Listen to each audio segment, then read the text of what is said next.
I'm on a mission to help people redefine success. I spend a lot of time with my clients really helping them identify their values and really helping them with building self-trust and self-confidence. A lot of really smart, driven people, they are so busy and so focused on their work that they become disconnected from themselves.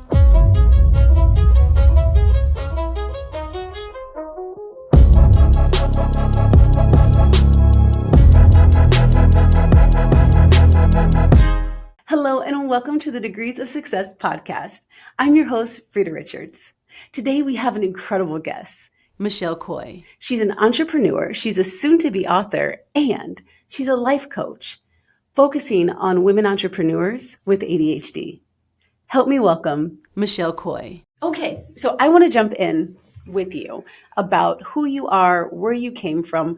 Obviously, you were an incredible University of Phoenix alum. So let's start from the beginning. Tell us about the foundation. Where did you grow up and what was your childhood like? Yeah, so I grew up in Arkansas, and I grew up riding horses. That was my favorite thing to do. And I was also a competitive gymnast. Wow.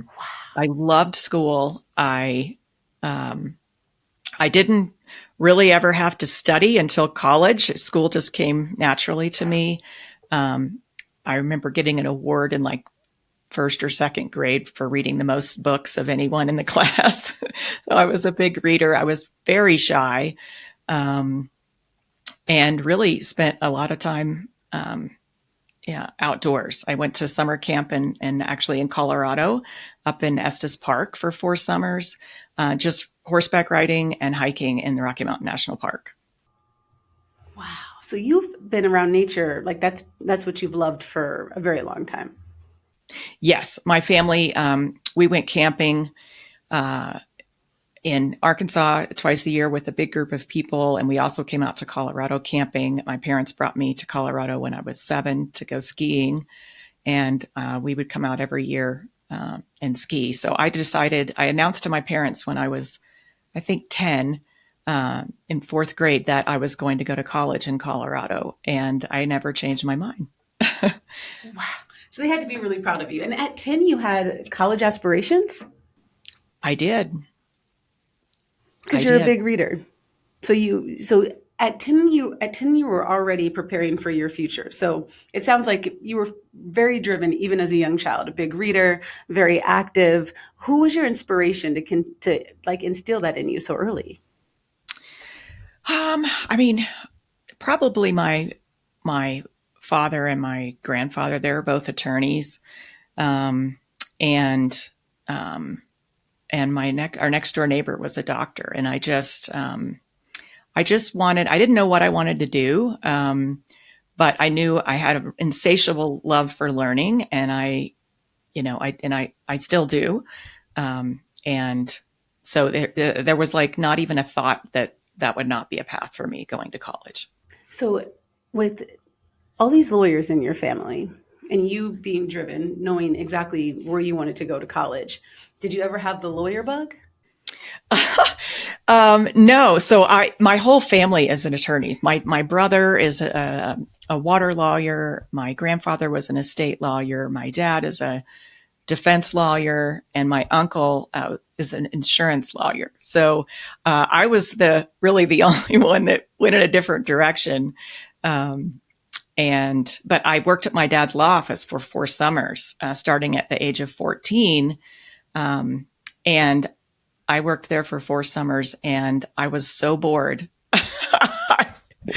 I was like, this is not for me, from what I saw. But later on in life, like if I had known that attorneys could do other things, like and work in different areas, I may have gone down that path, like into environmental law or business law. Yeah, when I was reading your bio, it makes sense to me that your family had a lot to do with justice because you too fight for justice, whether it be for your clients, making sure that they feel seen and heard, and fighting for space and room at the table. So it makes sense to me. It's actually in alignment with all of your background and family background for fighting for justice, for sure.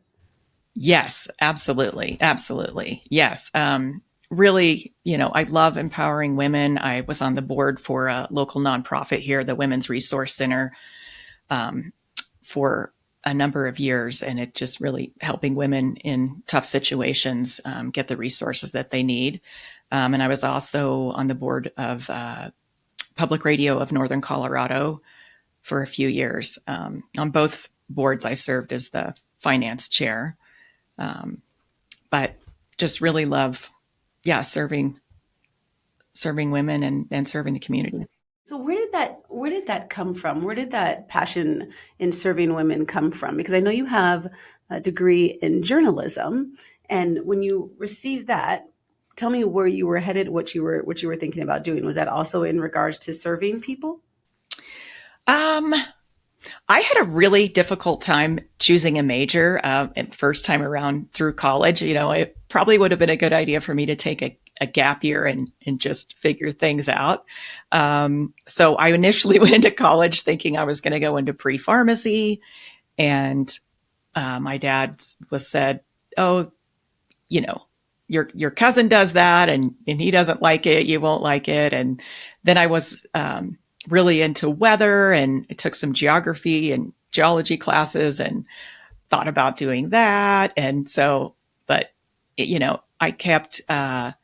He really wanted me to get a liberal arts degree and did not want me to go into the Mm. business school. And I just had a friend that was in the journalism school, and what she was doing sounded interesting. So I went into that, not really knowing, exactly where I was going to go with it, but I did enjoy learning about that. And my first job out of college, I ended up working for a travel magazine.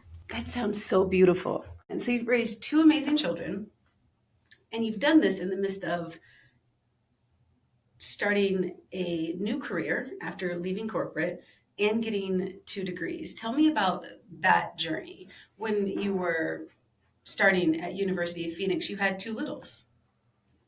Yes, I did. So my kids were 3 and 6 at the time, and I had been in a number of different jobs after my first degree, and would be there a couple years, and then just like I loved the learning part and getting to know, but then I was getting bored, and also just there just wasn't alignment with what I was doing and what I felt like I wanted to do. And I had been interested in accounting since high school, really. And I had taken an accounting class in high school and did well in it, and enjoyed it. And again, was talked out of it.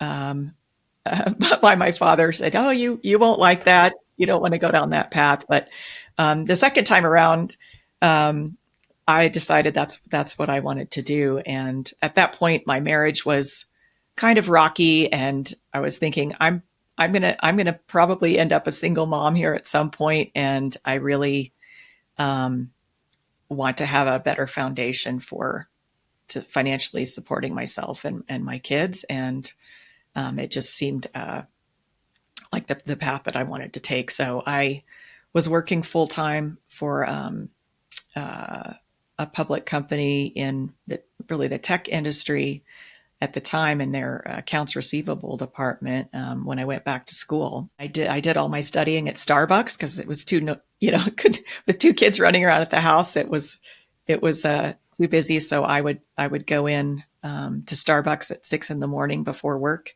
um, usually once a week, and then I had class 2 nights a week, and then I met with a group on Saturdays and would study, and I took Sundays off.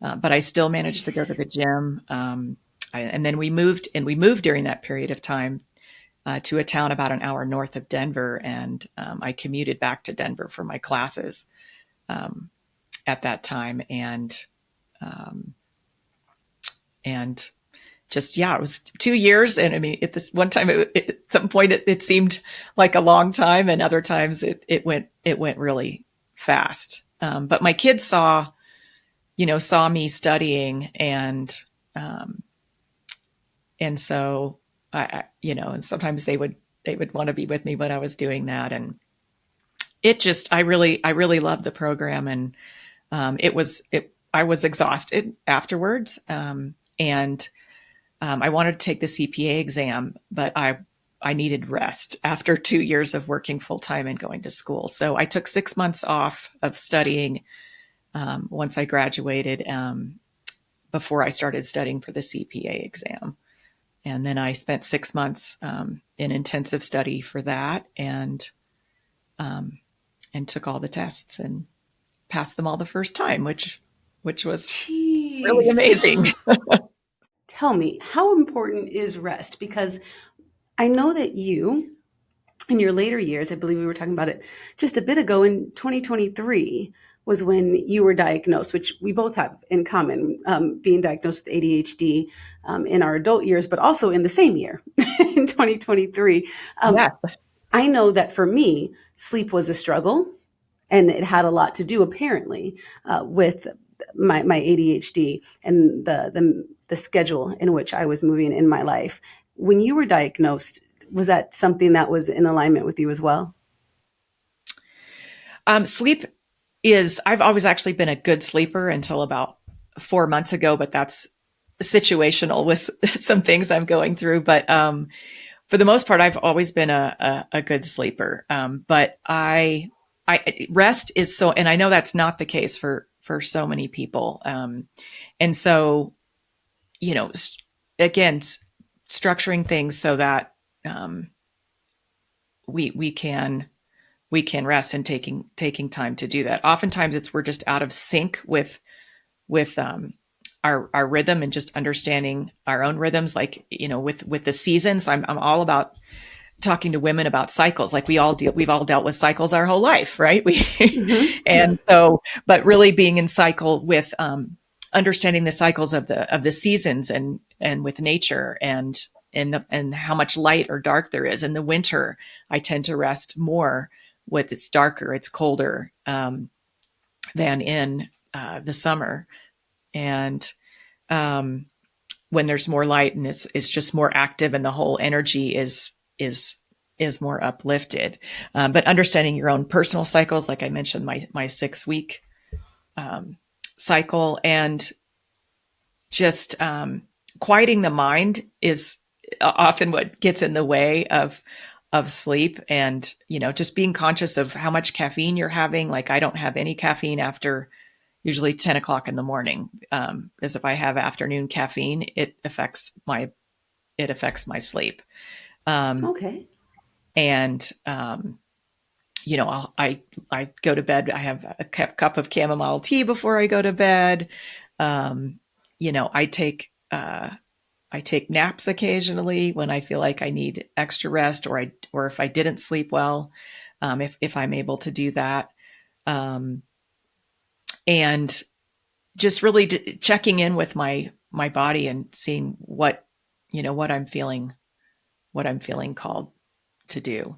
But in journaling is very helpful to get things out of my head. If I wake up in the middle of the night and I can't go back to sleep, I'll often grab my journal and brain dump whatever is going on in my head out on a piece of paper. And it's like it just releases it, and I'm able to go back to sleep. I heard you say that you don't do caffeine after 10. As a mom of a little 2-year old who is definitely about like 80 in his head, like he is so wise, he runs the whole house. And with my 7-year old, who's just like the kindest, sweetest little baby who also has ADHD, caffeine is my closest friend. Yes, and I know I'm just super sensitive to it. I have literally a cup of coffee in the morning that is half calf, and then I have a cup of mate, and then I don't drink any caffeine after that. If Yeah, I mean, even if I had 2 cups of regular coffee, I would be like this. Like, but I know that for some people with ADHD, caffeine actually helps them focus. And sometimes, I mean, once in a while, again, if I've really had like multiple days without enough rest, I will kind of break my own rule and do that too, and that will help me focus. For sure. I imagine that has to do with the fact that there are a few different ADHDs. So I know that you are more than aware of that. Give us the information, give us some knowledge on the three different forms of ADHD? Yeah. So there's hyperactive, inattentive, and then a hybrid of both of those. And it shows up differently in men or in boys and girls, or men and women. And this is often why boys are diagnosed much earlier in life than women are, because we are able to hide it better. We are able to mask and come up with all sorts of workarounds. And boys tend to have the more hyperactive type of ADHD, although I know women who have that type. And women are more the inattentive type. But and then some are hybrid. Yeah. So it can be any of those above. But women often, because of being told, like, sometimes we have difficulty managing time, Mm-hmm. or forgetting things, or being disorganized, or just some different things that can occur with ADHD. We can become to a point where we don't trust ourselves, and so it's super important to have to rebuild that trust with ourselves. So that's a lot of the work that I do with my clients, to recognize that there is absolutely nothing wrong with them. They are amazing and wonderful as they are, and their brain just works a little bit differently. And so they need to set up structure in their lives, to be able to support them, in a way. So, I mean, I like to say that time management is really more about energy management, because we can get dysregulated more easily than other people. We need to be able to manage our energy extremely well. And so trying to, force the hardest thing we have to do in the day at a time of day when we don't have the most energy, or after we've done something difficult, is going to make it even more difficult.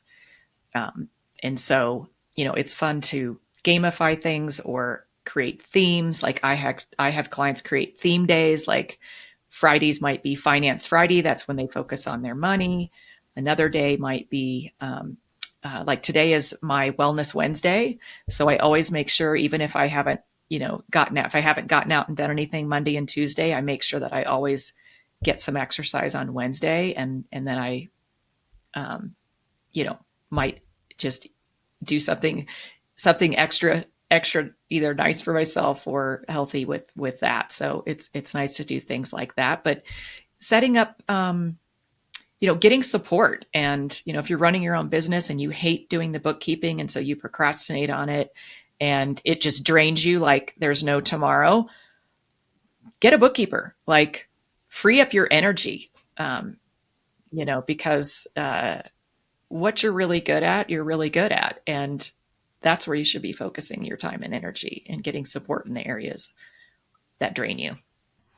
Yeah, I hear you saying that your energy is very valuable, and to put it first. Yes. So you set yourself up for success. I love the themed days. I'm absolutely stealing that. Wellness Please Wednesday, do. Finance Friday. What are we? Is it Meditation Monday? Those are my only two theme days for myself, but I do meditation every day. So, but yeah, I mean, some people have theme days every day. It just depends. I have a couple that I'm coaching. I'm doing personal financial coaching for a couple, and helping them with debt reduction and budgeting, and I told them this at the beginning, and they just did not believe me. And I said, we have got to get you to a point where you get a dopamine hit when you are working on your money. And they just looked at Mm-hmm. me like, that's never going to happen. Well, it's happening now. And they are just so excited about it. And they are making such progress. And they wouldn't have believed it 5 months ago. But we've set up goals and structures so that they are able to do things in a way now where they actually are excited about it. Oh my goodness. So you are a life coach and so much more financial. Tell us about the business. What do we, is it Meditation Monday? when it started and your services and your clients and the Yeah. typical experiences. Yes. So I started my business in 2022, and I worked that part-time alongside. I was still working in public accounting at the time, part-time. So I was doing both part-time. And then I went full-time in my business in October of 2023. Um, my clients are all solopreneurs. So yeah, I think I've had a couple that maybe had one employee, but very, small businesses, service-based businesses, um, and all women. Um, I do work with couples, as I mentioned this other one, but they are both self-employed, and they both were diagnosed with ADHD in the last few years. Uh, both of them, because their son began having some issues, and they got him. He was diagnosed, and then they started questioning, and then they both got diagnosed. Um, Mm-hmm. yes, so I Because have most really people don't know that it's hereditary, or yes. that typically if your baby has ADHD, the likelihood of it coming from mom or dad or somewhere close in the family is high. Yes. So I have clients who are not diagnosed, and they don't care to get diagnosed. They're like, I'm sure I have it. I don't care. Like, this is how I am. Like, I'm not going to take anything. I don't need to know. Other people, are diagnosed. And other people have come to me with no idea that they might have it. And through talking about it, they've gone and gotten tested and found out that they have ADHD, which explained a lot of things for them. But really, I kind of have a few different paths. So I have some financial professionals I work with. So I have clients who are CPAs, financial advisors, bookkeepers, and I really work with them more on self-trust and confidence, and bringing some spirituality into their life and their business, and really understanding their energy and cycles, and managing their business. I have a client recently, a CPA, who was working 6 days a week almost the whole year. She's a single mom, and we have her to a place now where she's now working 4.5 days a week, and her income went up 100K. So Yes. she raised her prices. She fired some clients. She got some better fitting clients, and she got more efficient with some of the things she was doing, and delegated some things. And she's now making more money and working less. And then I work with another subset of clients who are not financial professionals. They're service-based business owners, who maybe struggle with either doing their own books, or maybe they have a bookkeeper, but they send in their financials and they don't even know what they're looking at. They don't know how to read them. They don't know how they can help them. And so, we spend some time on that. And again, really structuring, doing time management and energy management, and again, slowing down, reconnecting with themselves, and redefining success, and getting clear on their values. And then I work with couples as well. My goodness. So you're over there just changing lives, Change helping lives. us. Well, I Yeah. mean, definitely. I mean, I know that even just chatting with you now, when I was diagnosed with ADHD and started to do the research, finding out uh, what I was experiencing, what hyperfocus was, what it was like to just be disinterested in something, to find out what drives ADHD, which is very different than so neurodivergents are typically driven by like interest, as opposed to like wanting the desire to reach this particular goal. We're really excited about something. If I'm curious about it, then I'll dive in. And what it's like to be bored with something and not want to do it. I thought that, like, where did all my excitement go? I really wanted to do this Oh, thing and now I don't want to do it. I That's weird. yes. I like to say, if somebody, for us, those of us with ADHD, if we needed to work on something that we find incredibly boring, it takes like the heat of 1,000 suns to get us to do it. Like, so it's really So important true. that we are interested in that, or if it's something we absolutely have to do and we're not interested in it, that's where the energy part comes in. We've got to make sure that we are at our peak energy level, um, and figure out a way, again, to theme it, to gamify it, to get help. I find co-working to be incredibly helpful, and I offer that to my clients. Anyone who's in my program, they're able to join me for co-working sessions, or body doubling, whichever you want to call it. And Yes. that And can be incredibly same important because concept. it's more fun with Mm-hmm. someone else. Yes. And you know what? I find podcaster is like my sneaky way to body double because it sounds like someone's talking to me, like they're kind of communicating with me. So I'll listen to a podcast while you may be doing laundry or something that I typically don't necessarily want to do. But that and the other one that took me back was the when we're overwhelmed and there's just so many things to do and Yes. Frozen.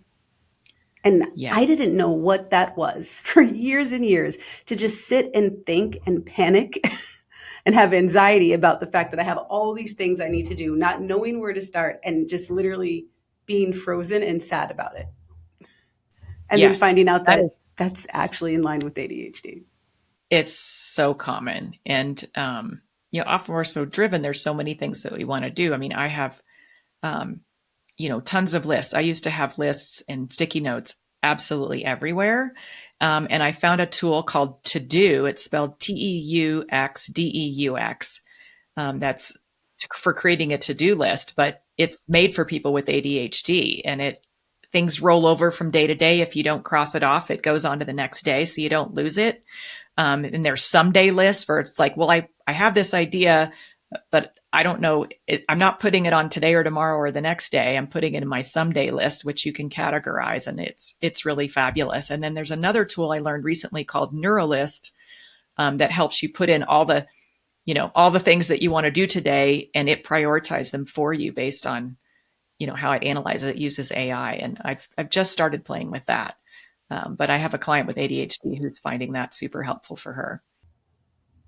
Well, I will have to check that out. I know there's a lot of different AI tools that are coming out to support people with ADHD. I do love that it's taking away that negative connotation behind being like a neurodivergent and giving people the opportunity just to say like, hey, this is how my brain works. And there's literally nothing wrong with it. It's actually, I consider it a superpower because if I get hyper focused on something, you better guarantee it is going to get done and done well.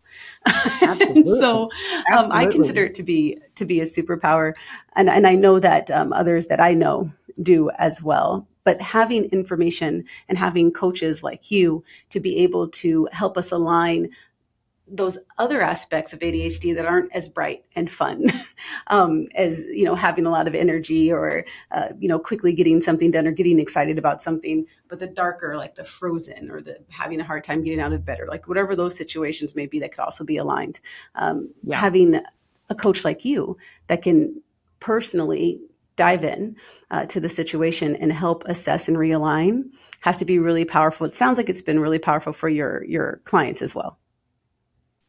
Absolutely. Absolutely. It's just, I mean, I get so much joy from seeing my clients, just seeing them grow and begin to trust themselves and believe in themselves more, that and really understand that, um, embrace the superpower pieces of it, and learn to create, again, structure and ways to work around some of the things that are more difficult and manage their energy better. And that they just, it's like, they're just shining so brightly. And I'm so inspired by my clients every day. So not only are you changing lives with people with ADHD and entrepreneurs, but you are also, as if you're not busy enough, writing a book. Tell us more. I am. This book has been on my heart for years and years, and it's for women, and it's about personal transformation and resilience. And it's based on the element of fire. There's burning bridges or burning something that no longer serves you, like writing down a list of things that you want to release and let go of and burning that. I actually did that yesterday. We did that in my intentions workshop. We wrote down all the things that we want to let go of from 2024, or things that held us back, or limiting beliefs. It was like, I have to write this book. It has to be written. Like, there's people who need the information in this book. So I couldn't agree more. What a great way to end this particular episode of Degrees of Success. Michelle, thank you so much for sharing your wisdom, and thank you for your service, your passion for women and for women that have ADHD, that are entrepreneurs, and families is impactful. And I know that you've changed a lot of lives, and more are coming. So thank you for that. We are proud of you here at the University of Phoenix as our University of Phoenix alumni. And somehow that brings us to the end of this episode of Degrees of Success. I'm your host, Freda Richards. Don't forget to like, subscribe, and comment. And remember, your next chapter just might be your best one yet. Have a great day.